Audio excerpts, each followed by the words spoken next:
ఉత్తరప్రదేశ్ కుట్రని ఆంధ్రప్రదేశ్ దాకా తీసుకొస్తున్నారు. అంటే ఇక్కడ ఉన్నటువంటి వాళ్ళు దాన్ని ఏమంటారు, దేశ ద్రోహముఠ అనాలా, లేకపోతే గనక ఈ పెయిడ్ గ్యాంగ్ సోరోస్ గ్యాంగ్ చేతిలో అమ్ముడుపోతున్నోళ్ళు అనాలా, లేకపోతే భారత వ్యతిరేక శక్తులు అనాలా, విదేశీ శక్తులకు ఊతమిచ్చేవాళ్ళు అనాలా.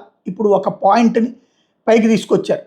యాదవులు కృష్ణుడి భాగవతం చెప్తే వాళ్ళ గుండు కొట్టించి ముక్కు నేలకు రాయించి బ్రాహ్మణ మహిళ మూత్రాన్ని చల్లి శుద్ధి చేస్తారు, ఇదేం ధర్మం అంటూ ఒకటి. ఇది ఎవరు చెప్పారు, ఎక్కడ జరిగింది అంటే ఉత్తరప్రదేశ్ అంటున్నారు. విషయం ఏంటి, భాగవతం చెప్పే వంకతో ఇంట్లోకి దూరి ఆ ఇంట్లో మహిళని రేప్ చేయడానికి ట్రై చేసినటువంటి వ్యక్తిని పట్టుకున్నారు.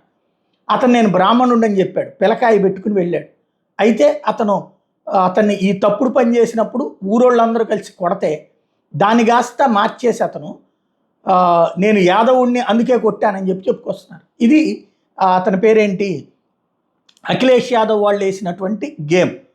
జరిగింది అఖిలేష్ యాదవ్కి తెలిసి ఉండకపోవచ్చు, కానీ తెలిసిన తర్వాత దాన్ని అఖిలేష్ యాదవ్ సామాజిక వర్గానికి లింక్ పెట్టేటటువంటి ప్రయత్నం చేస్తున్నాడు.